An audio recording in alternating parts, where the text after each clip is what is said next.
యత్కృపాతమహం వందే పరమానందమాధవం కృష్ణం వందే జగద్గురుం విష్ణుం వందే జగద్గురుం శృతిస్మృతిపురాణానాం ఆలయం కరుణాలయం నమామి భగవత్పాదం శంకరం లోకశంకరం సర్వోపనిషదో గావో దోగ్ధా గోపాలనందనః పార్థో వత్సః సుధీర్భోక్తా దుగ్ధం గీతామృతం మహత్ అద్వైతామృతవర్షిణీం భగవతీం అష్టాదశాధ్యాయినీం అంబ త్వామనుసందధామి భగవద్గీతే భవద్వేషిణీం. ఓం తత్సత్. ఒకసారిట గాంధీ గారు విదేశ వస్త్ర బహిష్కరణ అని చెప్పి ఒక పిలుపునిచ్చారు ప్రజలకి. ఇది ఒక చిన్న జోక్ చెప్తున్నాను. ఏంటంటే సీరియస్గా చెప్తూ ఉంటే మనకి కొంచెం మైండ్ రిలాక్స్ అవుతుంది, కాబట్టి ఒక జోక్ చెప్తే ఒక మైండ్ ఒక సెట్కి వస్తుంది, రిలాక్సింగ్గా ఉంటుంది. అందరూ పాపం ఆయన పిలుపుకి స్పందించి విదేశీ వస్తువులన్నీ కూడా తీసుకెళ్ళి మంటల్లో పడేస్తున్నారు అనమాట. టెరికాటు, టెర్లిన్, ఇవి ఆ షాపులు ఇవన్నీ కూడా ఇప్పుడు ఓన్లీ మనకి ఖద్దరు మన ఇంట్లో తయారు చేసినవి, తక్కినవన్నీ కూడా విదేశీ వస్తువుల కింద లెక్క కదా. అవన్నీ తీసుకెళ్ళి తగలేస్తున్నారు. నెహ్రూ గారు పాపం ఆ టైంలో నెహ్రూ గారు, పటేలు వీళ్ళందరూ ఉండేవారు. వాళ్ళందరూ కూడా ఆ పిలుపుకి వచ్చి ఆ నాయకులంతా కూడా వాళ్ళ యొక్క వస్త్రాలని కూడా పడేసేసేవారు.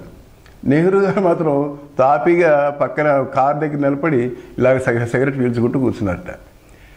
ఇదేమిటయ్యా మేమంతా ఇక్కడ ఇలా విదేశీ వస్త్ర బహిష్కరణలు ఇవన్నీ వేస్తున్నాం మేము, నువ్వేమో ఇలా తాపిగా సిగరెట్ కాల్చుకొస్తున్నాడు, మరి నేను చేసేది అదే కదండి అన్నట్ట. ఏం చేస్తున్నాడు? విదేశీ వస్తు బహిష్కరణ. ఏమిటది? సిగరెట్, అది బహిష్కరి అన్నట్ట. అలాగా అంచేత విదేశీ వస్తు బహిష్కరణ అంటే సిగరెట్ కూడా విదేశీ వస్తువే కదా. అలాగే ఇంకొక జోక్ ఏంటంటే, ఒకసారి శ్రీశ్రీ గారు పాపం మంచి కవిత్వాలు రాస్తుంటారు ఆయన. తర్వాత ఆయన భావకవి అంటే విప్లవ గీతాలు చాలా మంచి ఉద్రేకంగా. ఇప్పుడు నేను సైతం ప్రపంచానికి సమిధన అవ్వాలి అనే పాట రాసింది కూడా ఆయన అనుకుంటాను బహుశా శ్రీశ్రీ గారు. అలాంటి విప్లవ గీతాలు రాసేటువంటి అట్లాంటి మహానుభావుడు అంటే మన మైండ్లో ఏమనుంటుందంటే, ఓ ఆయన చాలా మంచి మహానుభావుడు, తర్వాత ఇది ఆయన అంటే ఇటువైపు ప్రపంచం వైపు ఎక్కువ మళ్ళరు, అదంతా ఆ లోకం వేరు అన్నట్టుగా ఫీల్ అవుతూ ఉంటారు వీళ్ళు. కానీ ఈయన సినిమాల్లో పాటలు రాశాడు. ఎవరు? ఈ శ్రీశ్రీ గారు. ఏమని రాశాడు? నా హృదయంలో నిదురించే చెలి, కలలలోనే కవ్వించే సఖి అనో ప్రేమ గీతం రాశాడు. తర్వాత ఇంకా అలాంటివి చాలా రాసినట్టున్నాడు ఆయన. ఇది వాడు పట్టుకున్నాడు ఒకడు. ఏమండి శ్రీశ్రీ గారి దగ్గరికి వెళ్ళి దూకుడుగా వెళ్ళిపోయి, మీరు విప్లవ గీతాలు రాసేటువంటి మహానుభావులు, ఇది నా హృదయంలో నిద్రించే చెలి, కళల్లోనే కవ్వించే సఖి అని ఇలాంటి ప్రేమ గీతాలు రాస్తున్నారు ఎందుకండి? ప్రేయసిని మరణిస్తే ఎందుకు రాస్తున్నారంటే, నాయన అప్పుడు శ్రీశ్రీ అన్నట్ట, నేను ఆ పాటలో వర్ణించింది నా ప్రేయసిని కాదు మహానుభావ, నా హృదయంలో నిద్రించే చెలి ఎవరు? కమ్యూనిజము. నా కళల్లో కవ్వించేది సోషలిజము. దాని గురించి రాశానన్నట్ట. అంచేత ఆయన దాన్ని ఎలా ట్విస్ట్ చేసేసి కమ్యూనిజం, సోషలిజం, ఆయనకి రెండు కూడా చాలా ఇంపార్టెంట్ ప్రాణం అనమాట. కమ్యూనిజం అంటే ప్రాణం. అంటే కమ్యూనిజం, మన భగవద్గీత అంతా కమ్యూనిజమే, సోషలిజమే. సరిగ్గా అందరికీ సమానమైన హక్కులు ఇచ్చాడు ఆయన. నువ్వు నీ ఇష్టం వచ్చింది చెయ్యి, నేనేం వద్దను, నేను చెప్పింది చెయ్యాలని చెప్పి ఆంక్షలు పెట్టడం లేదు. నీకు సర్వత్రా నేను లభ్యుడిగా ఉంటాను. ఎప్పుడు నువ్వు ఏ స్టేజ్లో అడిగితే అప్పుడు ఆ స్టేజ్లో నీకు సహాయం చేస్తూ ఉంటాను అని చెప్పి యోగక్షేమం వహామ్యం. కమ్యూనిజము, సోషలిజం రెండు అందులో భగవద్గీతలో నుంచే వచ్చాయి. ఆ భగవద్గీతలో నుంచే తీసుకున్నారు వీళ్ళు. కమ్యూనిజం మొత్తం స్టేట్ అంతా ఒకే అండర్లో ఉండాలి. ఇప్పుడు యూనివర్సల్ ఇప్పుడు హెడ్ ఎవరంటే మన పరమాత్మే కదా హెడ్. ఆయన కమ్యూనిజం కాకపోతే, ఆయన డిక్టేటర్ కాకపోతే ఇవన్నీ నడుస్తాయి. ఇలా డిక్టేటర్ కాకపోతే ఆ సూర్యుడు అక్కడి నుంచి కింద పడితే, అదే సముద్రాలు దాటిపోయి మెరీనా బీచ్ దాటిపోయి మెడ్రాస్లో దూరిపోతే, అంచేత ఆయన కమాండ్ ఉంది. యోవా ఉపనిషత్తులు చెప్పాయండి, మనం కాదు చెప్పాం. యోవా ఏత దక్షిణం గార్ఘి ప్రశాసనే సూర్య చంద్రమసౌ విధృత తిష్టతి. ఈ సూర్యుడు చంద్రుడు కూడా వాళ్ళ స్థానాల్లో ఎవరి ప్రశాసనం వల్ల ఉన్నారో, ఎవరి ప్రశాసనం అంటే డిక్టేటర్షిప్ అంటే ఎవరు? భగవంతుడు. అదే పరమాత్మ, అదే ఆత్మ. అయితే అటువంటి వాడు మరి సముద్రాలని వాటిని అన్ని కమాండ్ చేసేవాడు ఆయన ఈశ్వరుడు. అయితే మనకి ఈశ్వరుడికి బ్రహ్మంకి తేడా తెలియదు కొంతమందికి, చాలామందికి. ఈశ్వరుడు వేరు, బ్రహ్మం వేరు. బ్రహ్మమేమో నిర్గుణం, ఈయన సగుణం. సగుణం అంటే ఏంటి? గుణములతో కూడుకున్నవాడు. సగుణం గుణం అంటే ఏంటండి? నీ గుణాలు అంటే ఆయన సర్వజ్ఞుడు, సర్వశక్తిమంతుడు, అన్ని శక్తులు ఆయనకు ఉన్నాయి. అంటే బ్రహ్మానికి లేవండి, బ్రహ్మంలోంచి వచ్చాడు కాబట్టి బ్రహ్మానికి లేని శక్తులు ఈయనకేమి ఉండవు. కానీ ఈయన సృష్టి స్థితి లయాలు చేస్తాడు కాబట్టి ఈశ్వరుడు అన్నారు. ఈ సృష్టి స్థితి లయాలు చేసేది బ్రహ్మం కాదు, ఈశ్వరుడు చేస్తాడు. అలాగనే మనం కూడా నువ్వేం చెయ్యవు, నీ మైండ్ సృష్టి చేస్తుంది. ఈ జగత్తునంతా సృష్టించేది ఎవరు? నీ మెలకు రాగానే నీకు సృష్టి చేసింది ఎవరు? నీ మనస్సే. నీ మనస్సే ఇక్కడ బ్రహ్మగారు, నీ మనస్సే రుద్రుడు గారు. నీ మనస్సే ఆటోమేటిక్గా అలసిపోయి నిద్రపోతుంది కదా, అది రుద్రుడు. మనసు చేసేటప్పుడు ఆఫీసుకి వెళ్ళినప్పుడు విష్ణువు. నీ మనస్సే విష్ణువు, మనస్సే రుద్రుడు, మనస్సే బ్రహ్మగారును. ఇలా అనుకో, నువ్వు దాన్ని నీ మీద ఆపాదించుకో. నువ్వు హాయిగా నిద్రపోతున్నావు, అప్పుడు నువ్వు బ్రహ్మవు. చిత్రం ఏంటంటే అప్పుడు నువ్వు పరబ్రహ్మ. అయితే ఇప్పుడు లేడా పరబ్రహ్మ అంటే ఇప్పుడు ఉన్నాడు, కానీ ఇప్పుడు పాసివ్గా ఉన్నాడు. అప్పుడు యాక్టివ్, నిద్రలో ఏమో ఆయన యాక్టివ్, ఇప్పుడేమో పాసివ్. ఇప్పుడు మైండ్ ఏమో ప్యాసివ్, ఇప్పుడు బాగా యాక్టివ్గా ఉంటుంది. మైండ్ ఎప్పుడు ప్యాసివ్? నిద్రలో మైండ్ ప్యాసివ్. సో ఇది ఆటోమేటిక్. కాబట్టి నువ్వే పరమాత్మ, నీ మనస్సే ఈశ్వరుడు, భగవంతుడు. ఓకే, కాబట్టి ఇవన్నీ కూడా మనకి భగవద్గీత పూర్తి అయ్యేటప్పటికీ కానీ, మనకి బ్రహ్మసూత్ర భాష్యం, శంకర భాష్యం చదివినప్పుడు కానీ బాగా అర్థమవుతుంది. అంతవరకు ముందర కొంచెం చెవిలో వేస్తే, చెవిలో పడి ఉంటే బీజరూపకంగా ఎప్పటికో అప్పటికి ఆ బీజం వృక్షం అవుతుంది. మెల్లిమెల్లిగా మొక్క పెద్దది అవుతుంది. అంచేత డోంట్ వర్రీ. మనకి ఎప్పటికప్పుడే తృప్తి. ఎంతవరకు చదివో అంతవరకు తృప్తి, దట్స్ ఆల్. అంతేగాని తర్వాత ఏదో వస్తుందని అనుకోవద్దు. ఎప్పటికప్పుడు ఆ తృప్తి. అంతే. కొంతమంది ఏంటంటే కర్మలు చేస్తారు. ఏమంటే ఇప్పుడు వస్తుందా ఫలం అంటే, అబ్బాయి ఇప్పుడు రాదయ్యా, చచ్చాక వస్తే నాకు ఎందుకండి బాబు, ఇప్పుడు నాకు ఇమ్మీడియట్గా కావాలి బెనిఫిట్ అని అడుగుతారు ప్రతివాడు. కాబట్టి నీకు శ్రద్ధ కలగాలి. ఏమిటా శ్రద్ధ?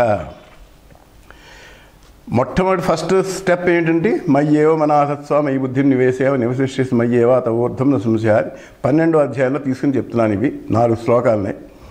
మొట్టమొదటిసారి ఏంటంటే నువ్వు నా యందు చిత్తాన్ని పెట్టు, నా యందే ఎప్పుడు మనస్సు పెట్టు, నా యందే నాతోటి నా కథలే చెప్తూ ఉండు, నా కథలే వింటూ ఉండు, నా కథలే అంటే ఇంకా అయితే మరి వ్యవహారం చేయక పిల్ల అక్కలేదండి అంటే అది ఉండాలి, ఇది ఉండాలి. కానీ నా యందు పెట్టు అంటే థియరిటికల్గా ఏమో మనం ఈ జ్ఞానాన్ని అందుకున్న తర్వాత లోపల ప్రపంచం, ఆ జ్ఞానం, ఆ ప్రపంచంతో వ్యవహారం చేసేప్పుడు ఆ జ్ఞానంతో ఆ రకంగా వస్తువులతో ఉండాలి. ఇది ఈ రకంగా ఉంది. ఒక డ్రైవర్ ఉన్నాడు, డ్రైవర్ స్టీరింగ్ పట్టుకుంటాడు, కింద కాలేమో బ్రేక్ మీద ఉంటుంది. ఇక ఏడని చేయమో నేను వాడు చూశాను, ఏడని చేయమో గేర్స్ మీద ఉంటుంది. వాడు ఎప్పుడు ఏ గేర్ మారుస్తున్నాడు, ఎప్పుడు బ్రేక్ వేస్తున్నాడు, ఎప్పుడు ఇచ్చేస్తున్నాడు నాకు తెలియదు. అంత స్పీడ్గా అంత ఇదిగా జరిగిపోతుంది. స్టీరింగ్ తిప్పుతూనే ఉంటాడు. అలాగే స్టీరింగ్ నడుపుతున్నప్పుడు కూడా జేబులో నుంచి సెల్ తీసి మాట్లాడుతూ ఉంటాడు.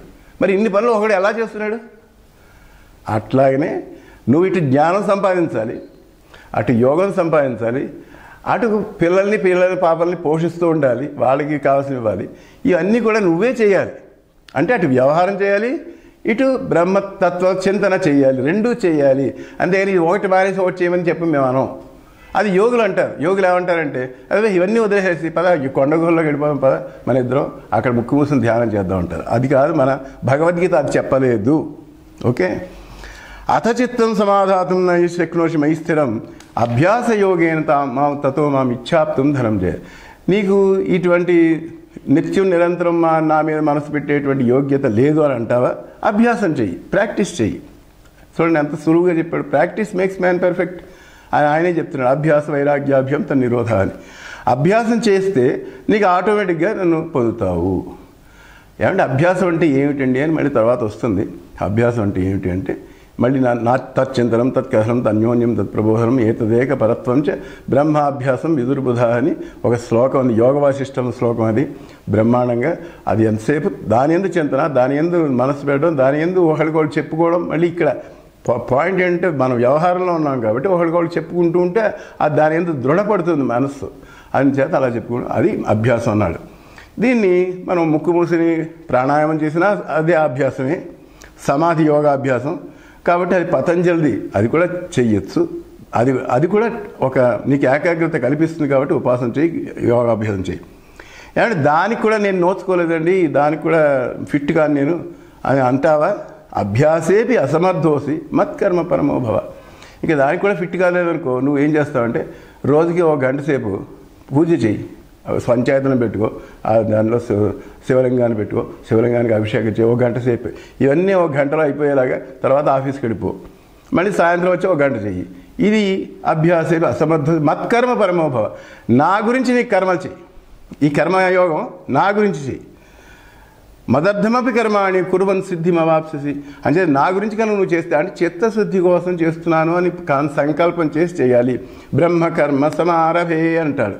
అంటే బ్రహ్మకర్మ చేస్తున్నాను. బ్రహ్మకర్మ అంటే బ్రహ్మను పొందేటువంటి కర్మ, బ్రహ్మకు ఉపాయ కర్మ అనేటువంటి కర్మను చేస్తున్నాను. అంచేత ఇది కూడా చేయలేకపోతే ఇంకా లాస్ట్ స్టెప్ నాయన, ఇంకెంతకన్నా నేను కింద దిగలేను, నా గురించి నువ్వు కర్మలు చేయడం కూడా చేత కాదు, చేతులు ఎత్తేసావు అనుకో, అప్పుడు ఏం చేయమంటాను? సర్వకర్మ ఫలత్యాగం. ఇప్పుడు నువ్వు భోజనం చేసావు, కృష్ణార్పణమస్తు అనుకో, మంచినీళ్ళు తాగావు, కృష్ణార్పణమస్తు అనుకో, పైకి అరక్కలేదు లోపల అనుకుంటూ ఉండు. సర్వకర్మ ఫలత్యాగం తత కురు యథాత్మం. ఈ రకంగా నువ్వు స్మరిస్తావు, కనీసం కృష్ణుని స్మరిస్తావు, లేకపోతే విష్ణువుని స్మరిస్తావు, లేకపోతే నారాయణార్పణమస్తు అనుకో అని అంటాడు. ఇది లాస్ట్ స్టెప్. ఇప్పుడు ఆలోచించు, మనం ఏం క్లాసులో ఉన్నావు, ఆ క్లాస్ నుంచి ఎన్ని క్లాసులు దాటాలో ఎవరికి వాళ్ళు నిర్ణయించుకోవాలి. అది సంగతి. అంచేతనే శ్రద్ధావాన్ లభతే జ్ఞానం. ముందర విశ్వాసం ఉండాలి. First you have to accept what the elders are telling. పెద్దవాళ్ళు ఏం చెప్తున్నారు దాని ముందర విన్న తర్వాత దాన్ని నీకు అప్లై చేసుకో. అప్లై చేసి నాకు సాధించడానికి నాకు కుదురుతుందా కుదరదా నువ్వే డిసైడ్ చేసుకో. ఏది కుదురుతుందో, ఏ స్టెప్ కుదురుతుందో ఆ స్టెప్లో ఉండు. ఆ స్టెప్ నుంచి పై స్టెప్కి వెళ్ళడానికి ప్రయత్నం చేయి. What is the ultimate step అని మాత్రం గోల్ మాత్రం పెట్టుకోవాలి. మనకి అమెరికా వెళ్ళాలని గోల్ ఉంది. ఇప్పుడు పిల్లలేమో ఏంటి ఐఐటి ఫౌండేషన్ కోసం ఇది చదువుతారు, తర్వాత మెల్లిగా గేట్ జిఆర్యూ ఏదో రాస్తారు, మళ్ళీ మెల్లిగా అమెరికా వీసా అది తీసుకుంటారు, ఏదో యూనివర్సిటీలో జాయిన్ అవుతారు, అక్కడ ఎంఎస్ చదువుతారు. కాబట్టి గోల్ అది పెట్టుకున్నప్పుడు ఇక్కడి నుంచే స్టార్ట్ చేస్తాం అన్నమాట. అలాగనే నువ్వు గోల్ మోక్షం అనే గోల్ పెట్టుకో. నాకు మోక్షమే కావాలి, ఇంకేం అక్కర్లేదు. అంచేత మోక్షం కావాలంటే ముందు ఫస్ట్ స్టెప్ కర్మయోగం చెయ్యి. కర్మయోగం తర్వాత నిష్కామంగా చేస్తే నీకు చిత్తశుద్ధి కలిగి ఒక ఏకాగ్రత ఏర్పడుతుంది. అది యోగాభ్యాసం. ఏకాగ్రత కోసం యోగాభ్యాసం. ఆ ఏకాగ్రత ఏర్పడినప్పుడు ఆ మనస్సు చాలా శుద్ధమై పరిశుద్ధమై మంచి షార్ప్ చాకులా ఉంటుంది. అటువంటి మనస్సుతోటి విచారణ చెయ్యి. విచారణ వేదాంత వాక్య విచారణ అధ్యవసాయ నివృత్తి బ్రహ్మావగతి అన్నాడు శంకరాచార్యులు వారు. అది వేదాంత వాక్యమును విచారణ చెయ్యాలి. అది ఎక్కడ దొరుకుతుందండి? బజార్లో దొరుకుతుందండి అంటే కాదు, అది ఉపనిషత్ ఋషుల దగ్గరే దొరుకుతుంది. అంచేత ఉపనిషత్తులు చదువు, విను, అది సంగతి. సో ఇలాగ గీతను మధించి ఆ అమృతసాగర్ నుంచి ఎన్నో రత్నాలు బయటపడతాయి. కాబట్టి కర్మలు జీవుడిని బంధిస్తాయని ఎవరు చెప్పారు అంటే కర్మణా బధ్యతే జంతువు అని న్యాయంగా ఉంది. అంచేత నువ్వు కర్మలు చేసి ఏమంటే కర్మల వల్ల మోక్షం వస్తుందంటే నథింగ్. కర్మల వల్ల మోక్షం రాదు. కర్మల వల్ల నీకు చిత్తశుద్ధి లభిస్తుంది. వాట్ ఈజ్ గోల్ ఏంటి? దానికి చిత్తశుద్ధి అంటే మనస్సులో ఉండేటువంటి కోరికలు తగ్గిస్తుంది కర్మయోగం వల్ల. అందుచేత ఆ కర్మ జన్మనిస్తుంది. కర్మ ఫలాలు చేస్తే జన్మనిస్తుంది. కాబట్టి నీకు సంసారం అంటే ఇదే, జన్మ కర్మ, జన్మ కర్మ, జన్మ కర్మ. కర్మ చేస్తావు జన్మ వస్తుంది, జన్మలో మళ్ళీ కర్మ చేస్తావు మళ్ళీ జన్మ వస్తుంది. ఈ రకంగా. అందుచేత సర్వం కర్మ అఖిలం పార్థ జ్ఞానే పరిసమాప్యతే. ఇదండి అల్టిమేట్ గోల్.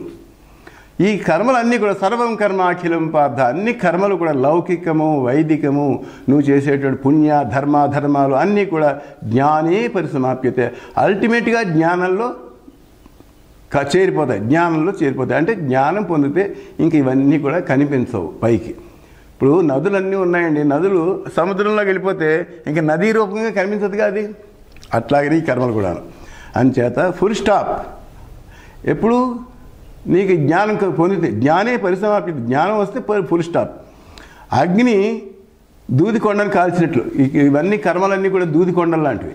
అవన్నీ కాల్చడానికి ఒక చిన్న అగ్గిపుల్ల వేస్తే చాలు. అగ్గిపుల్ల ఎస్తు ఆత్మరతిరేవ స్యాత్. అందుచేత ఎవడైతే పరమాత్మ ప్రాప్తిని పొందాడో జ్ఞాని అయిన మహాత్ముడు, వాడికి నిత్యము వాడు ఆత్మయందే రమిస్తాడు. కాబట్టి వాడికి ఏ కర్మ చేయాల్సిన అవసరం లేదు, కర్మ పట్టలేదు.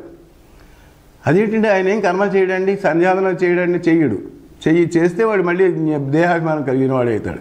కాబట్టి మనకి కర్మలు చేస్తున్నాడు అంటే దేహాభిమానం ఉంటేనే కర్మలు చేస్తాడు. అంటే అటువంటి మహాత్ముడు జగత్తు కర్మలు చేయటం వలన కానీ చేయకుండా ఉండడం వల్ల కానీ ఎట్టి ప్రయోజనం లేదు. అతనికి సర్వప్రాణులు కూడా స్వార్థపరమైన సంబంధం ఏ విధంగా ఉండదు. అందుచేత ఎవరితోటి వాడికి కాంటాక్ట్ ఉండదు. అందుచేత వాడి కర్మలు చేసినా చేయకపోయినా ఎవడు అడిగేవాడు లేడు. వాడికి విధి నిషేధాలు లేవు. ఎవరికి? జ్ఞానికి, మేమే పిహెచ్డీ అయిన వాడికి. కాకపోతే నీకు మాత్రం కర్మలు చేయాల్సిందే. నువ్వు ఎందుకోసం అంటే నువ్వు ఏ మార్గంలో ఉన్నావు అని చూసుకో అండి. ఏమండి, కర్మలు చేసిన నీకు అవి ఫలములు ఇవ్వకుండా వాటిని పరమేశ్వరార్పణ చేస్తే డీలింగ్ చేసినట్లు. అది ఇప్పుడు ఒక రైలు ఎడుతోంది, రైల్లో పెట్లు పెడుతున్నాయి వెనకాల. పెట్లకి రైలుకి ఇంజిన్కి లింక్స్ ఉంటాయి, ఒక్కొక్క దానికి ఒక లింక్. ఇప్పుడు మీరు కర్మలు అన్నీ వదిలేయాలంటే ఏం చేయాలి? ఈ ఇంజిన్ తోటి డీలింగ్ చేసేయాలి. అవన్నీ పెట్టన్నీ ఆగిపోతాయి. ఇది వెళ్ళిపోతూ ఉంటుంది, అది ఆగిపోతాయి. అలాగా డీలింగ్ చేసేసేయాలి. అది దాన్ని నిష్కామ కర్మ అన్నారు. దాన్ని అంటే కోరిక లేనటువంటి కర్మ అని. సరే, ఇప్పుడు భగవద్గీతలో ఎన్ని శ్లోకాల్లో కర్మఫలం గురించి చెప్పాడో చూద్దాం.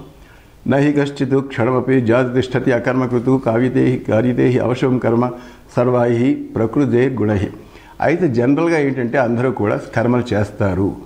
ఏం కర్మలు? మనం చేసే తిండి, తాగడం, తినడం ఇవి కాదు కర్మలంటే. కర్మలంటే ఇవి కావు. ఏది కర్మ? శాస్త్రం చెప్పిన కర్మలే కర్మలు.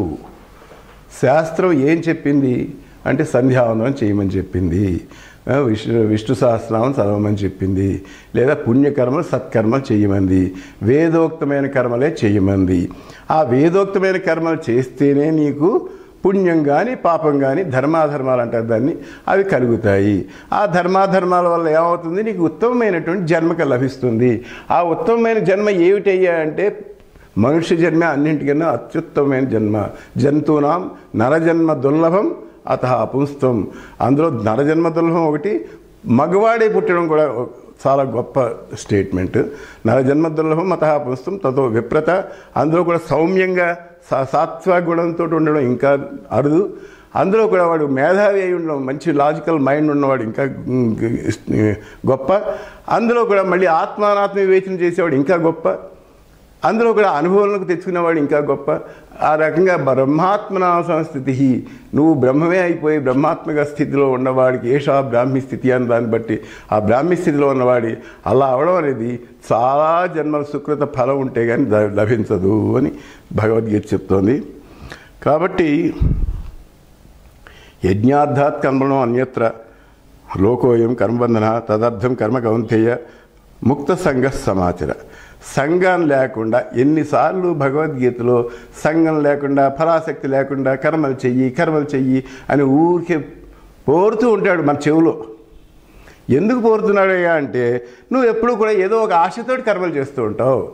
ఆశను తీసేసుకో. ఆశయా బధ్యతే లోకే కర్మణ బహుచింతయ ఆయుక్షీణం న జానాతి తస్మాత్ జాగ్రత్త అని ఇద్దరికి చెప్పినట్టుగా ఆయుక్షణం అయిపోతుంది. ఈ కర్మల్లో పడి మునిగిపోతున్నావు. నీ అల్టిమేట్ గోల్ ఏమిటో నీకు తెలియకుండా ఉంది.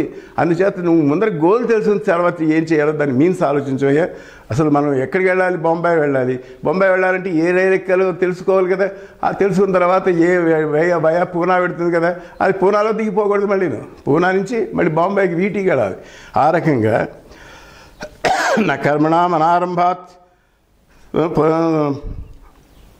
నైష్కర్మ్యం పురుషోస్తుతే. నువ్వు సిద్ధి పొందాలి అంటే ముందర అసలు కాలు ఒక అడుగు కదపాలి కదా. ఒక చోటికి వెళ్ళాలంటే ఒక కర్మ చేయాలి కదా. అంచేత కర్మ చేయండి నీకు ఏది కూడా నైష్కర్మ్యం సిద్ధించదు అంటూ. అయితే నీవు ఏ క్లాస్లో ఉన్నావు అంటే ఇప్పుడు నాకు తోచింది ఏంటంటే నువ్వు ఇంటర్మీడియట్ క్లాస్లో ఉన్నావు కాబట్టి కర్మణ్యేవ అధికారస్తే మా ఫలేషు కదాచర అని అర్జునుడి కోసం చెప్పింది. కర్మణ్యేవ, నువ్వు కర్మల యందే అధికారం.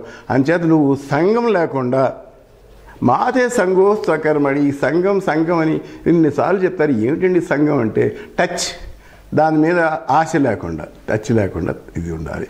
సంఘం లేకుండా, అది నీకు అంటకుండా ఉండాలి. ఎందుకు అంటితే ఏమవుతుంది, నీకు బంధం కలుగుతుంది. ఇప్పుడు ఒక రూమ్ ఉంది, ఆ రూమ్ అంతా మసిపూసి ఉంది. నువ్వు ఎంతటి నేర్పుగా ఎంత టచ్ కాకుండా ఉందామన్నా ఎప్పుడో అప్పుడు నువ్వు వైట్ షర్ట్ వేసుకున్నావు, చక్కగా వైట్ షర్ట్ వైట్ ప్యాంట్ వేసుకున్నావు, అందులో తిరుగుతున్నావు. ఎక్కడో అక్కడ నీకు చీకటిగా, పైగా చీకటిగా ఉంది, పైన వెలుగు లేదు, లైట్లు లేవు. అప్పుడు నీకు ఎక్కడో ఒకటి మసి తగులుతుందా లేదా? అలాంటిది కర్మలన్నా కూడా అలా అంటూ టచ్ పడుతుంది అనమాట. అంచేత నువ్వు కర్మఫలాన్ని సంగం త్యక్త్వా సంజయ, సంగం లేకుండా చెయ్యి నాయన. సిద్ధ్యో సమూభూత్వా, ఇక్కడ నువ్వు బ్యాలెన్స్ ఆఫ్ మైండ్ చూసుకోవాలి. సిద్ధి పొందినా అసిద్ధి పొందినా నాకు ఏమి పర్వాలేదు, నేనే అని చెప్పి సమూభూత్వ సమత్వం యోగ ఉచ్యతే. ఇది హయ్యెస్ట్ డిక్లరేషన్ ఆఫ్ యోగా డెఫినిషన్లో. యోగ కర్మసు కౌశలం అని ఇంకో చోట అన్నాడు, కానీ సమత్వం యోగ ఉచ్యతే అనేది భగవద్గీత డిక్లేర్ చేసింది. ఈ సమత్వం అంటే ఏమిటి? సమంగా ఉండడం. ఏది సమంగా ఉంటుందండి అన్నావు. ఏది సమంగా ఉంటుంది? ఆకాశం సమంగా ఉంటుంది అన్ని చోట్ల. సమంగా ఉండడం అంటే అది ఆకాశం సమంగా ఉంటుంది. అలాగే సామ్యే సమస్థితి అంటే ఈక్విలిబ్రియం ఆఫ్ మైండ్, అది ఎక్కడి నుంచి వస్తుంది అంటే కర్మయోగం వల్ల వస్తుంది. సమత్వమైనటువంటి స్థితి కలుగుతుంది. అప్పుడు ఈశ్వర ప్రీత్యర్థం నువ్వు కర్మలు చేస్తావు సంగముది. అంచేత ఇలాగ ఎన్నో శ్లోకాలు ఉన్నాయి. కర్మజం బుద్ధియుక్త హి ఫలం త్యక్త్వా మనీషిణ. మళ్ళీ చూడండి, ఫలం త్యక్త్వా అంటున్నాడు, ఫలాన్ని వదిలేసి కర్మలు చెయ్యి అంటున్నాడు. జన్మబంధం వినిర్ముక్త. దీనివల్ల ఏమవుతుంది? నీకు జన్మబంధాన్ని నుంచి వినిర్ముక్తులు అవుతావు. పదం గచ్చంతి అనామయం. ఆ పరంపదమైనటువంటి సోపాన పటంలో హయ్యెస్ట్ ఏదైతే ఉందో వైకుంఠం, అక్కడికి చేరిపోతావు అని అంటున్నాడు ఈయన. అంచేత అయితే నువ్వు ఈశ్వరుడు కదా, నువ్వు సృష్టి స్థితి లయాలు చేస్తున్నావు కదా, అవి కూడా కర్మలే కదా, మరి నీకు అంటదా అన్నాడు. అంటే నాకు అంటది అది. ఎందుకంటే సృష్టి స్థితి లయాలు నీ కోసం చేస్తున్నా కానీ నా కోసం చేయటం లేదు. మీరందరూ బాగుపడాలి, మీరందరూ ఇచ్చేయాలి. మీ వాసనలు వల్ల ఉన్నాయి. ఇప్పుడు నీకు వాసన ఉంది, ఆ వాసన అనుగుణంగా నీకు ఎక్విప్మెంట్ ఇచ్చాను. ఆ ఎక్విప్మెంట్తో నువ్వు ఆ కోరికని అనుభవిస్తావు. ఆ అనుభవించిన దానికోసం ఒక జగత్తును సృష్టించాను. నువ్వేమో నీ జీవుడు.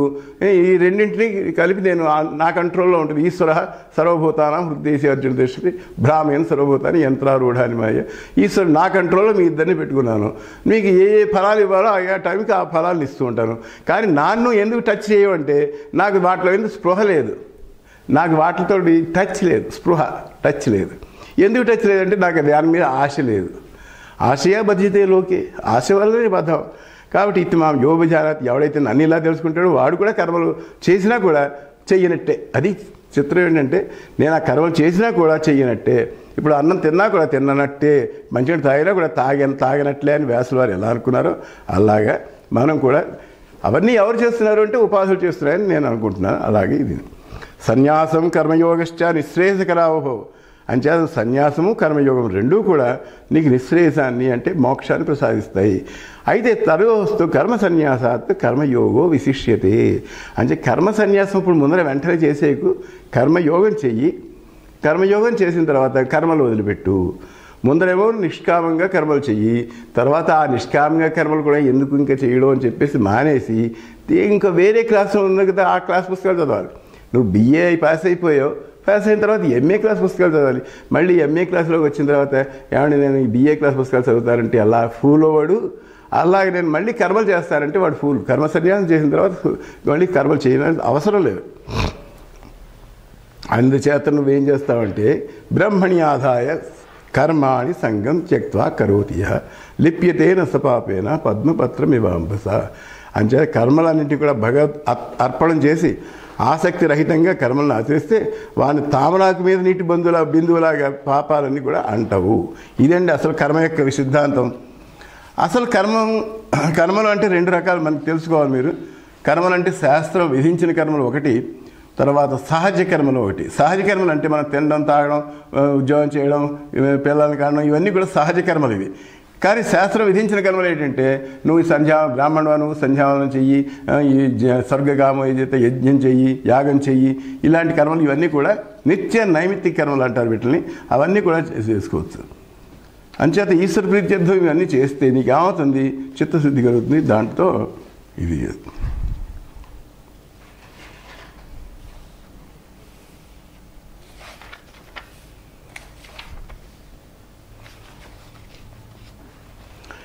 అసలు జ్ఞానం అంటే ఏమిటో తెలుసా నీకు? ఇప్పటిదాకా నీకు జ్ఞానం కర్మ గురించి చెప్పాను, కానీ అది అసంపూర్తి. అసలు జ్ఞానం అంటే ఏంటంటే కర్మణి అకర్మయ పశ్యేద్ అకర్మణి చ కర్మయ సబుద్ధిమాన్ మనుష్యేషు సయుక్త కృత్స్న కర్మ కృత్ అన్నాడు భగవద్గీతలో. ఇది హైలైట్ శ్లోకం. కర్మల యందు అకర్మను చూడు, అకర్మ యందు కర్మను చూడు అని 2 స్టేట్మెంట్స్ ఉన్నాయి. కర్మలలో అకర్మను చూడు అంటే అర్థం ఏమిటి? కర్మలు చేస్తున్నదేమో దేహేంద్రియాదులు, అకర్మ అంటే నేను, అంటే పరబ్రహ్మము, అంటే ఆత్మ. కర్మని అకర్మయ పశ్యేత్, కర్మ చేస్తూ ఉన్నప్పుడు అకర్మని ఎవడు చూస్తాడో అంటే కర్మ చెయ్యనటువంటి ఆత్మను చూస్తాడో వాడు బుద్ధిమాన్, వాడు బుద్ధిమంతుడు. శక్తిమాన్ అంటూ ఉంటాడు, శక్తి ఉన్నవాడు శక్తిమాన్, ధనం ఉంటే ధనవాన్, బుద్ధి ఉంటే బుద్ధిమాన్. బుద్ధిమాన్ మనుష్యేషు, మనుష్యుల్లో బుద్ధిమంతుడు ఎవడయ్యా అంటే వీట కర్మల్లో అకర్మను చూసేవాడు. కర్మల్లో అకర్మను చూడటం అంటే ఇప్పుడు ఇవన్నీ చేస్తున్నాం కదా, ఈ చేసేదంతా కూడా ఇంద్రియాలు చేస్తున్నాయి, నేను చేయటం లేదు. నేను అకర్మ, నేను ఆత్మని, నేను సాక్షిని. I am the witnessing self, not the active self. ఇదండి దాని డిస్టింక్షను. యాక్టివ్ సెల్ఫ్ వేరు, విట్నెసింగ్ సెల్ఫ్ వేరు. ఈ యాక్టివ్ సెల్ఫ్ ఏమో మైండ్, విట్నెసింగ్ సెల్ఫ్ ఏమో ఆత్మ. కాబట్టి ఈ 2 డిస్టింక్షన్ కనుక మీకు తెలిస్తే ఇంకా మీరు ఏ పని చేసినా కూడా దెర్ ఈజ్ నథింగ్, దాన్ని మీకు అంటాం, ఆ కర్మలు అంటాం మీకు. సయుక్త కృత్స్న కర్మ, వాడు అన్ని పనులు చేసిన వాడి కింద లెక్క. ఎవడైతే ఇలాంటి జ్ఞానం కలిగి ఉన్నాడో వాడు. అంటే అకర్మణిచే కర్మయ్య అన్నాడు. అకర్మణిలో కర్మ చూడడం ఏంటండి అని అడుగుతావు. అకర్మ అంటే ఏం చేయకుండా ఊరికే కూర్చోడు కదా, ఊరికే చేస్తున్నాడు వాడు, ఊరికే కూర్చున్నాడండి వాడు, అలా చూడండి అంటే వాడు ఊరికే కూర్చున్నాడు అయితే రైట్, నీకు పైకి ఏమో ఊరికే కూర్చున్నట్టు కనిపిస్తున్నాడు, లోపల ఎన్ని ఆలోచనలు ఉన్నాయి తిరుగుతున్నాయి నీకు తెలుసా? అంచేత వాడికి ఊరికే కూర్చున్నవాడు ఏమన్నా మెడిటేషన్లో కూర్చున్నాడు, వాడు లోపల ఎన్ని ఆలోచనలు తిరుగుతున్నాయో నీకు తెలియదు, మెడిటేషన్లో కూర్చున్నా అంటాం. కాబట్టి అకర్మ ఏంటంటే ఊరికే కూర్చున్న దాంట్లో కర్మను చూడడం. అంటే ఇది మనకి లాభం లేదు, ఈ కర్మ లాభం లేదు అని తెలుసుకోవడం, అది వాడు బుద్ధిమాంట. అది ఇది చాలా మంచి, దీనికి చాలా శంకర భాష్యం చాలా బ్రహ్మాండంగా ఉంటుంది. శంకర భాష్యంలో చదువుదాం మనం తర్వాత. అంచేత ఈ రకంగా మనం యాంటీడోస్, ఇప్పుడు క్రియతే ఇది కర్మ, దానికి వ్యాపారం, అది చలనం అంటారు. కర్మ అంటే ఒక చలనం, ఒక ఇది నడవడం కానీ చేయడం కానీ, దేంద్రాలతో చేయడం కానీ ఇదంతా. అయితే ఏ కర్మలు చేయకుండా ఊరికే కూర్చున్నప్పుడు అహంకారం వస్తుంది. అంటే నేను కర్మలు చేయటం లేదు అని వీడు అహంకారంతో కూర్చున్నాడు అన్నమాట. అంటే అహంకార రూపమైన కర్మ ఉంది వాడి దగ్గర, అది కూడా కర్మే. అంచేత అది కూడా తీసుకుపోయి జ్ఞాని సర్వకర్మలు చేసినవాడు అనగా కృతకృత్యుడు. అటువంటి వాడు జ్ఞాని. వాడికి ఇంకా ఏ కర్తవ్యం లేదు, ఏం చేయాలని అవసరం లేదు. అవిద్యావస్థలో ఉన్నప్పుడల్లా కర్మ అధ్యాస నశించగానే తాను నిష్క్రియ ఆత్మస్వరూపుడు అని జ్ఞానం కలగగానే నాకు కర్మలు ఏమీ అంటవు, నేను కర్మ చేసేవాడినే కాదు, అసలు నేను ఫలితం పొందేవాడినే కాదు, నేను నిష్క్రియ ఆత్మస్వరూపుడిని. నిష్క్రియం అంటే క్రియ లేనటువంటి ఆత్మ, అంటే స్ఫురణ, ఆత్మ అంటే నేననే స్ఫురణ కలవాడిని అని ఎప్పుడు తెలుసుకున్నావో అప్పుడు నీ దృష్టికి ఇంకా ఈ కర్మలు ఇవన్నీ అంటావు. నైవతస్య కృతేనార్థం నా కృతేనే కష్టిన అని అధ్యాసుడు భగవంతుడు యాంటీడోస్ ఈ శ్లోకం అన్నమాట. అధ్యాసకి యాంటీడోస్ అంటే మన జబ్బుకి యాంటీడోస్ అనమాట. ఇది మన జబ్బు ఏంటి? అధ్యాస. అంటే తాను కాని దాన్ని తాను అనుకోవడం, అది మనకి ఉన్న జబ్బు. ఇది ఎప్పుడు మర్చిపోకూడదు. మన జబ్బు ఏమిటి అసలు అంటే తాను కాని దాన్ని తాను అనుకోవడం. నేను దేహం కాకపోతే, ఇంద్రియాలు కాకపోతే నేను అనుకుంటున్నాను. ఇది మనం ఎన్నిసార్లు చెప్పుకునే బాధలు, ఎందుకంటే అస్తమానం మనకి దేహాభిమానం వస్తూనే ఉంటుంది. అది ఆటోమేటిక్గా నాచు తీసేస్తే ఇంకొంచెం నీళ్ళు కనిపిస్తాయి, మళ్ళీ నాచు మూసుకుపోతున్నట్టుగా అలా అనిపిస్తూ ఉంటుంది. అందుచేత మనకి ఎప్పుడు కూడా దేహాభిమానం ప్రతిసార్లు ఎన్నిసార్లు చెప్పుకున్నా దేహాభిమానం ఉంటేమో వాడు కర్మలు చేస్తాడు, దేహాభిమానం లేకపోతే కర్మలు చేయడు. కాబట్టి ఈ రకంగా అవిద్యావస్థలో ఉన్నంతసేపు కర్మలు చేస్తాడు. విద్యా స్వరూపం ఉదయించింది, జ్ఞానం కలిగింది అంటే వాడు ఇంకేం చేయనక్కర్లేదు. ఈ నైవ కించిత్ కరోమి విద్యుక్తో మన్యే తత్వవిత్ అని చెప్పాడు. కాబట్టి దొరకు యాంటీడోస్ నీకు రోగం పోయేదాకా వాడమని సలహా ఇచ్చారు. ఎవరు? శంకరాచార్య వారు ఒక శ్లోకంలో బ్రహ్మైవాస్మీతి వాసన హరతి అవిద్య విక్షేపన్ రోగానివ రసాయనం ఆయన ఒక ఎగ్జాంపుల్ ఇచ్చారు. రోగానివ రసాయనం, రోగాలు తగ్గడానికి నువ్వు మందులు ఎలా పుచ్చుకుంటావో. ఏమంటే ఇది 6 నెలలు పుచ్చుకోవాలండి, ఏడాది పుచ్చుకోవాలంటే అది నీ మీద డిపెండ్ అయి ఉంటుంది. నీ జబ్బు నెలలో తగ్గిపోతే నెల దాకా పుచ్చుకో, 6 నెలలు తగ్గకపోతే 6 నెలలు పుచ్చుకో అని అంటాడు శంకరాచార్య. దీన్ని జీవోనాహం ఇలా అనుకో రోజు నువ్వు జీవోనాహం నేను దేవుని కాదు, దేహోనాహం దేహాన్ని కాదు, ప్రత్యేక భిన్న బ్రహ్మవివాహం. ప్రత్యేక భిన్నం అంటే ప్రత్యేక ఆత్మ, లోపల ఉన్నటువంటి ఆత్మ కన్నా నేను భిన్నం కాదు, నేను బ్రహ్మమని అనేటువంటి ఈ నోషన్ నువ్వు బాగా కల్టివేట్ చేయాలి. కల్టివేట్ చేయడం అవుతుంది. కల్టివేట్ చేస్తుంటే ఆ కల్చర్ అలవాటు పడుతుంది. ఆ కల్చర్ ఉన్నవాడు జ్ఞాని అనమాట. వాడు బ్రహ్మవివాహం కర్తాపివా కారయితాపినాహం. నేను కర్తను కాదు, కారయితను కాదు. కారయిత అంటే చేసేవాడు, చేయించేవాడు, రెండూ కూడా. ఈ రెండూ నేను కాదు. భోక్తాపివా భోజయితాపినాహం. నేను భోజించేవాడిని కాదు, భోజయితాపినాహం చేసేవాడిని కాదు. ద్రష్టాపివా దర్శయితాపినాహం. చూసేవాడిని కాదు, చూడబడేవాడిని కాదు. సోహం స్వయం జ్యోతిరనిద్రుగాత్మ. నేను ఎప్పుడు సోహం అని చెప్పి అహం అంటే ఆ పరమాత్మ, అహం నేనే. స్వయం జ్యోతి నేనే జ్యోతి స్వరూపుణ్ణి. తక్కిన జ్యోతులన్నీ నా వల్ల వెలుగుతున్నాయి.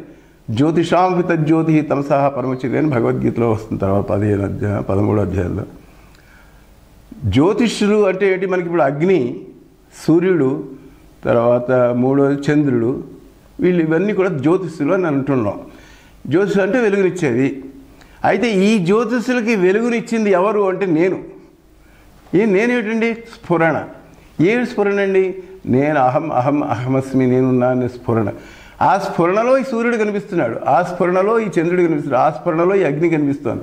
కాబట్టి నా స్ఫురణ లేనిదే అవి లేవు. దీనికి పోషకం ఎవరు చేస్తున్నారు అంటే నేను చేస్తున్నాను. ఎందుకంటే నువ్వు చిత్స్వరూపుడు, అవి జడం. బస్ ఒకటే పాయింట్. అవన్నీ జడములు, అవన్నీ జడ ప్రకాశం. ఇప్పుడు సూర్యుడిగా కాకపోతే ఇప్పుడు ఎలక్ట్రిక్ కరెంట్ కాంతిని ఇస్తుంది మనకి, కానీ దానికి స్ఫురణ లేదు, అది జడం. నువ్వు కనుక్కుంటున్నావు, ఓహో ఇది ఎలక్ట్రిక్ లైట్ అని నువ్వు అనుకుంటున్నావు. నీ దృష్టిలో అది ఉంది. కాబట్టి అలాంటి స్ఫురణని చాలా నువ్వు జాగ్రత్తగా ప్రాక్టీస్ చేయాలి. దృగాత్మ, నేను జీవుని గాను, దేహేంద్రియాలు కాను, ప్రత్యేగాత్మ అభిముక్త బ్రహ్మముని. నేను కర్తను గాను, నేను భోక్తను గాను, కార్యతను గాను, భోజయితను గాను, చేసేవాడిని గాను, చేయించేవాడిని కాదు అని సూర్యుడి వెలుగులో అన్ని క్రియలు జరిగినట్టు సమాధి యోగం, అది ఆత్మ సంయమం, జ్ఞానం కన్నా ఒక మెట్టు కిందది. దాంట్లో ఇప్పుడు మనకి ఆత్మ సంయమ యోగం అనే అధ్యాయం ఒకటి ఉంది. అందులో ఆయన శుచౌ దేశే ప్రతిష్టాప్య స్థిరమాసనమాత్మన అని చెప్తూ ఉంటారు. అంటే శుచి అయిన దేశంలో నువ్వు సాగా ఆశ్రమం వేసుకుని చిత్తశుద్ధి కోసం చేయాలి. చిత్తశుద్ధి కోసం ఏం చేయాలండి అంటే మనసును ఆత్మ గురించి చింతించాలి. ఏం చింతించాలండి? ఇప్పుడు నేను చెప్పిందే అహం జీవోరాహం దేహోరాహం ప్రత్యేక భిన్న బ్రహ్మయోగం, ఇలాగ చింతన చేస్తూ కూర్చో. This is what is called సజాతీయ ప్రత్యయ ప్రవాహీకరణం. ఈ ధ్యానం సజాతీయమైనటువంటి అంటే బ్రహ్మము తాలూకు చింతనలు అలాగ ప్రయాణం చేస్తున్నట్టుగా నువ్వు భావిస్తూ ఉంటే అది ధ్యానము అని దానికి పేరు పెట్టారు. అంచేత దేనికోసం ఇదంతా చేస్తున్నావు అంటే యోగం ఆత్మవిశుద్ధయే.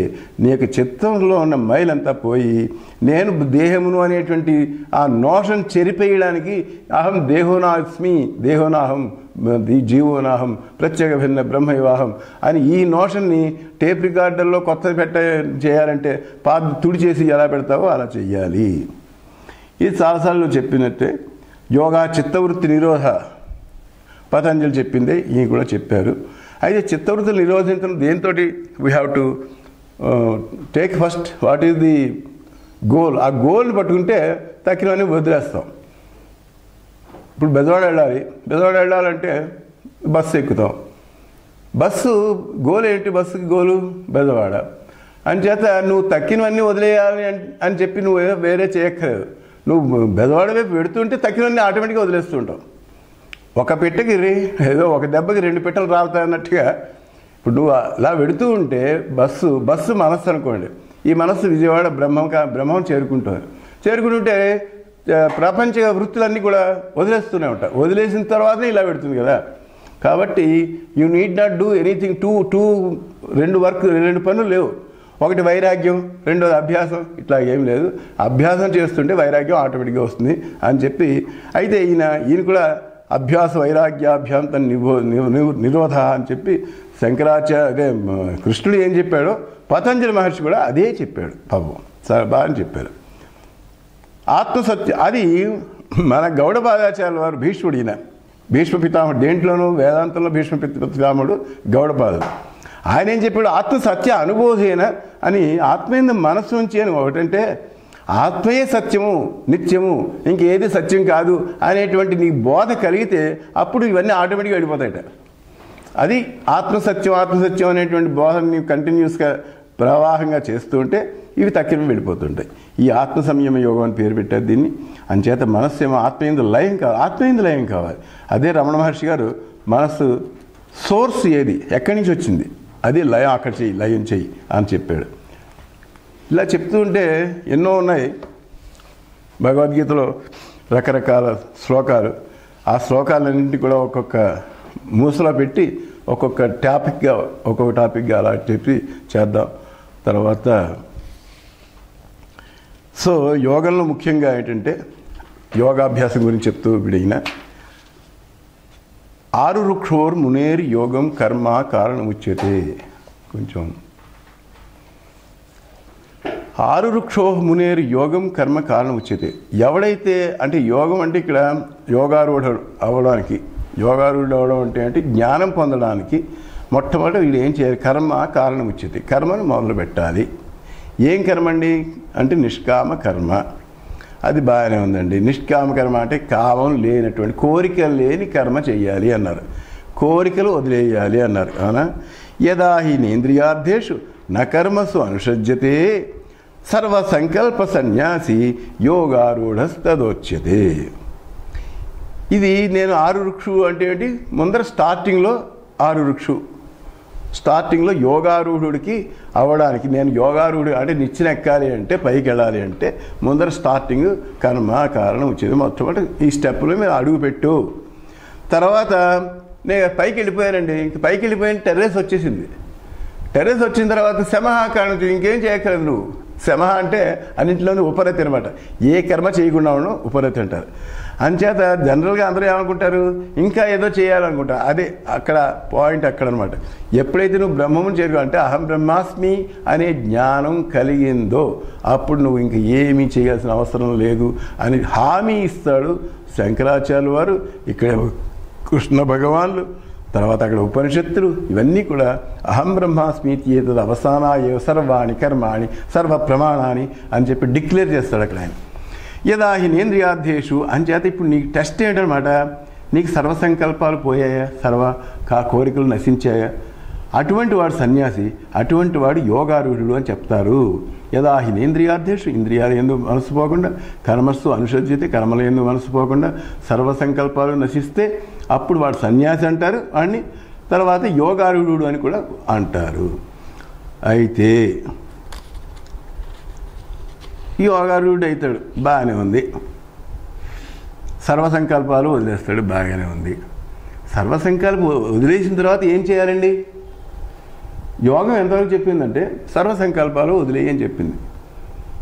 అయితే ఇట్ ఈజ్ నెగటివ్. పాజిటివ్ ఏది? పాజిటివే మనకి ఎప్పుడు ముఖ్యం, నెగిటివ్ మనకి ముఖ్యం కాదు. వైరాగ్యం అనేది సర్వసంకల్పంలో వదిలేంటే వైరాగ్యం ముఖ్యం, రైటే, అది నెగిటివ్. పాజిటివ్ ఏంటంటే మనం బ్రహ్మను పట్టుకున్నామా లేదా, అది ఇంపార్టెంట్. అంటే ఆ పరమాత్మను పట్టుకున్నామా లేదా, అది పాజిటివ్. కాబట్టి బ్రహ్మసత్యం అనేది ముఖ్యంగా పట్టుకో. తర్వాత జగన్ మిథ్య ఆటోమేటిక్గా అయిపోతుంది. బ్రహ్మ సత్యం ఒకటి సత్యం అయితే రెండోది మిథ్య ఆటోమేటిక్. అందుచేత ఇటువంటిది నీ యోగాభ్యాసం వల్ల కుదరదు అన్నాడు. ఎందుకు కుదరదండి అంటే ఇది ధ్యానం వల్ల, యోగం వల్ల, ముక్కు మూసుని ప్రాణాయామం చేయడం వల్ల వచ్చేది కాదబ్బాయి. జ్ఞానం అనేది ఉపనిషత్తుల్ని శ్రవణ మనన నిధిధ్యాసన చేస్తే కానీ జ్ఞానం కలగదు. అయితే జ్ఞానం ఒక్కటే ప్రమాణం. దీనికి జ్ఞానం కలగడానికి ప్రమాణం జ్ఞానం ద్వారానే కలగాలి. కాబట్టి నువ్వు ప్రమాణం లేకుండా నువ్వు ప్రమేయం ఆబ్జెక్ట్ యొక్క ఎలా తెలీదో అలాగా ఇప్పుడు పరమాత్మ విషయంలో వాట్ ఈజ్ ది ప్రమాణం? మనకి ఇప్పుడు ఈ బల చూడడానికి ప్రమాణం ఏంటంటే కన్ను ప్రమాణం అని అంటావు. మరి ఇక్కడ పరమాత్మను చూడడానికి ప్రమాణం ఏంటంటే అంటే శాస్త్రం ప్రమాణం. శాస్త్రం అంటే ఉపనిషత్తులు.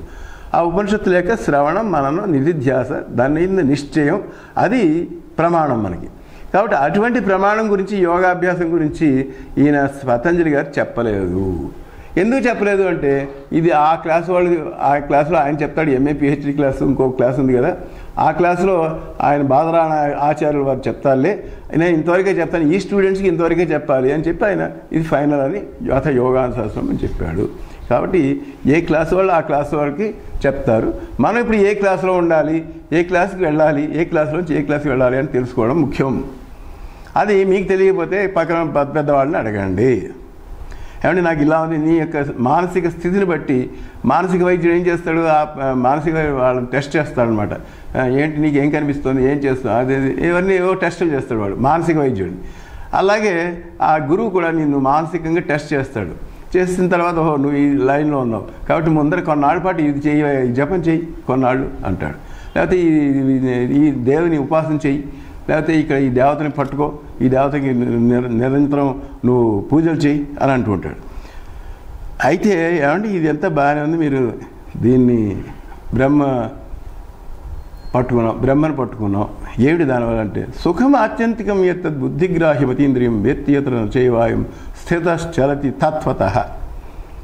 ఆత్యంతికమైన సుఖం, ద హయ్యెస్ట్ సుఖం ఆనందం, బ్రహ్మానందం. బ్రహ్మానందం వాడి పేరు కూడా బ్రహ్మానందమే. వాడు ఎప్పుడూ ఆనందంగానే ఉంటాడు, నవ్వుతూడు నవ్విస్తూ ఉంటాడు. బ్రహ్మానందం పరమసుఖం, అది పరమసుఖంట. బ్రహ్మానందం పరమసుఖం సర్వధీ సాక్షిభూతం అని వస్తుంది. అలాగే ఇక్కడ ఆ సుఖం ఆత్యంతికం అంటే అర్థం అదనమాట. అది బ్రహ్మానందం లాంటిది. యత్ బుద్ధిగ్రాహ్యమతీంద్రియం. అయితే ఆనందాన్ని ఎవరు చూస్తున్నారు, ఎవరు పట్టుకుంటున్నారంటే నీ బుద్ధే పట్టుకోవాలి. బుద్ధిలోనే దీనివల్ల వచ్చే ఆనందం, లడ్డు వల్ల వచ్చే ఆనందం వేరు, ఈ బ్రహ్మానందం వేరు అని బుద్ధిగా తెలుస్తుంది. అతీంద్రియమైన బుద్ధిలో రెండు రకాలు ఉన్నాయండి మనస్సులో మనకి. ఒకటి శుద్ధ మనస్సు, రెండోది అశుద్ధ మనస్సు. అశుద్ధ మనస్సుకి ఓన్లీ బాహ్య విషయాలు యందు ఉండేటువంటి ప్రీతే తెలుస్తుంది. అశుద్ధ మనస్సుకి అయితే ఆంతరంగికమైనటువంటి ఆనందం కూడా లభిస్తుంటుంది. చూడండి, ఒక పోయిట్ కానీ, ఒక ఆర్టిస్ట్ కానీ, ఒక పెయింటర్ కానీ వాడు ఆనందపడుతుంటాడు. ఆ పెయింట్ వేసేప్పుడు వాడు ఆనందం పొందుతాడు. ఎవడు చూడక్కర్లేదు, వాడిని ఎవడు మెచ్చుకోక్కర్లేదు, వాడంతా వాడికి. అలాగే ఒక కవిత్వం రాస్తాడు, వాడు ఎవరు విన్నా వినకపోయినా గోడలు వినిపిస్తాడు, నా కవిత్వం వినండి అని చెప్పేసి. అంటే వాడికే ఆనందం అనమాట. అవన్నీ ఏంటంటే ప్లెజర్స్, నాట్ ఫిజికల్ ప్లెజర్స్. అవన్నీ మానసికమైనటువంటి అతీంద్రియమైనటువంటి ప్లెజర్స్. ఏ ఇంద్రియాల వల్ల రాదు అది. ఆ ప్లెజర్ వాళ్ళలో ఆత్మానందం అలా బయటకు వచ్చిందనమాట. దాన్ని ఏమంటారంటే ఈ బుద్ధిగ్రాహ్యం అతీంద్రియమైనటువంటి బుద్ధి ద్వారా పట్టుకోగలది అది. వేత్తి ఎత్ర నచైవాయం స్థితశ్చలతి తత్వతః. ఇంకా ఆత్మకన్నా వేరే ఏమీ లేదు, ఇక్కడంతా బ్రహ్మస్వరూపమే, ఇదంతా ఆకాశమే, ఇదంతా చిదాకాశమే, ఇంతకన్నా వేరేది లేదు అని చెప్పి వాడికి నిశ్చయం అయిపోయింది.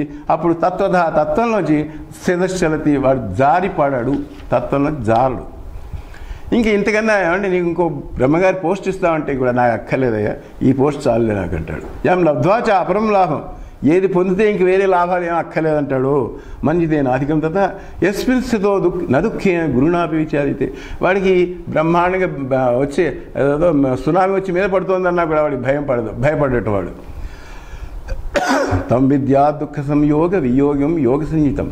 అది దుఃఖ సంయోగం లేనిటువంటి వియోగంతో కూడినటువంటిది, అది యోగం అంటేను. ఆ యోగాన్ని ఒకసారి నువ్వు నిశ్చయం పొందు, వ్యవసాయాత్మిక బుద్ధిని పొందితే యొక్క యోగం అనిర్విణ చేస్తా. ఈ యోగం ఎలాంటిదంటే అనిర్విణ చేస్తా. ఎప్పుడు మనస్సులో ఇంక చెంచనం రాకూడదు. అనిర్విణ అంటే దీర్ఘకాల నైరంతర్య సత్కారాసేవితో దృఢభూమి అని పతంజలి యోగ సూత్రాల్లో ఉంటుంది. దీర్ఘకాలం చేయాలి, ప్రేమతో చేయాలి, సత్కారంతో చేయాలి, దీర్ఘకాలం నైరంతర్యంగా నిరంతరం చేయాలి, సత్కారాసేవతో దృఢభూమి. అప్పుడు కానీ నీకు దృఢత్వం కలగదు. అంచేత ఈ యోగం ఎప్పుడు చేయాలి, ఎలా చేయాలి అంటే అలా దీర్ఘకాలం చేయాలి, యోగం చేయాలి. ఆ యోగం వల్ల నీకు ఏం కలుగుతుందంటే ఏది పొందితే ఇంకేది పొందక్కర్లేదో అది కలుగుతుంది. ఏమిటండి అదంటే బ్రహ్మానందం.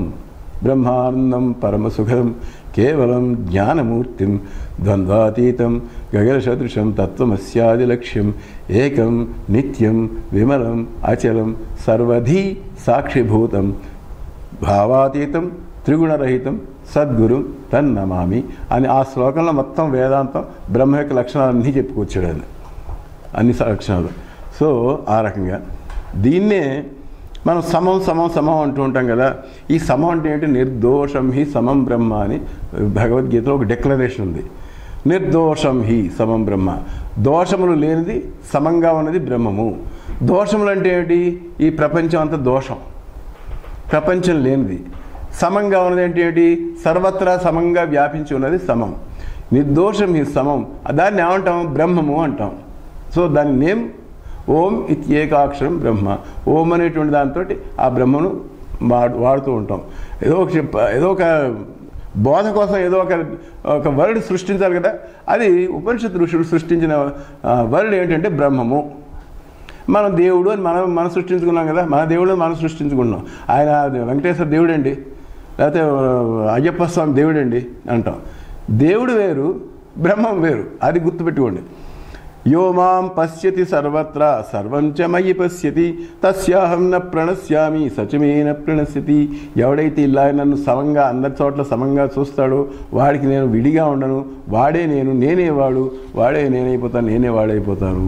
సర్వభూతస్థితం యో మాం భజతి ఏకత్వమాస్థిత సర్వథా వర్తమానోపి సయోగి మయి వర్తతే. సర్వభూతాల్లో ఉండేటువంటి ఏదైతే ఉందో ఒక్కటే తత్వం, ఆ తత్వాన్ని నన్ను ఆ యోగి ఎప్పుడు ధ్యానిస్తూ ఉంటాడు, ఎప్పుడు తలుచుకుంటూ ఉంటాడు. వాడే నేను, నేనే వాడైపోతున్నాడు. అంచే సర్వభూతాల్లో ఉండేటువంటిదో వాడే. ఆత్మోపమ్యేన సర్వత్రా సమం పశ్యతి యోర్జున. తనలాగే అందరినీ చూసుకుంటాడు. అంటే ఏంటి? తను ఆత్మ కాబట్టి అందరూ కూడా ఆత్మస్వరూపులే అని చెప్పి చూసుకుంటూ ఉంటాడు. సుఖం వా ఇది వా దుఃఖం సయోగి పరమోమత. ఎవడైతే సుఖాన్ని దుఃఖాన్ని కూడా సమానంగా చూస్తాడో ఆవిడ పరమ యోగి. పరమోమత యోగి, సయోగి పరమోమత అని ఇలాగా చెప్పుకొచ్చావు.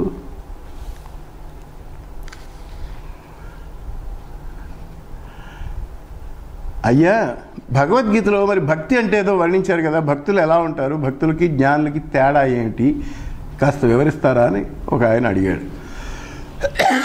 నాయన మంచి ప్రశ్న వేసావు. టైం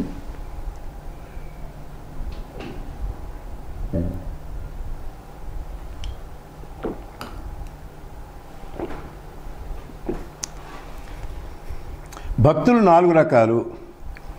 ఒకటి ఆర్తభక్తుడు. ఆర్తభక్తుడికి ఎగ్జాంపుల్స్ ఎవరయ్యా అంటే గజేంద్రుడు, ద్రౌపదీదేవి. ఎందుకు ఆర్తభక్తుడు ఎగ్జాంపుల్స్ అయ్యారంటే, గజేంద్రుడు ఏం చేశాడు, ఆ మకరి నుంచి ఆ మొసలి పట్టుకుంది కాళ్ళని పట్టుకునేప్పటికి అది లాగుతూ ఉంటుంది. దానికేమో స్థాన బలం, నీళ్లలో ఉన్నప్పుడు దానికి స్థాన బలం ఎక్కువగా. ఇదేమో బయట ఉంటే కానీ దీని బలం ఎక్కువ. కానీ ఇప్పుడు అది కర్మజాలకి కాళ్ళల్లో నీళ్ళల్లో కాలు పెట్టి నీళ్ళు తాగుదాని పాపం వెళ్ళింది చెరువులో. ఆ వెళ్ళిన గజేంద్రుడు ఎవరు? కొన్ని కోట్ల లక్షల ఏనుగులకి ప్రభు. అటువంటి వాడు చిక్కిపోయాడు. వాడికి 1000 ఏనుగుల బలం ఉంది. ఒక్క ఏనుగుకి 1000 ఏనుగుల బలం ఉంది వాడికి. అలాంటి వాడు గజేంద్రుడు పాపం ఆర్తితోటి రావే ముందర ఏం చేశాడు, అహంకారంతో 1000 ఏళ్ళు పోరాడేట. దాంతో 1000 సంవత్సరాలు పోరాటం. ఏది మకరికిను ఈయనకి గజేంద్రుడికి. అంత పోరాడినా అది ఇలా లాగడం, వీడు ఇలా కొంచెం పైకి రావడం, ఇలా ఇదే సేమ్ థింగ్. ఫిర్రు తుర్రు అని ఒక కథ ఉంది. అది చెప్పమంటే చెప్తా. అదేం లేదు, ఒక రాజుగారు అదే ఎవడు ఔరంగజేబు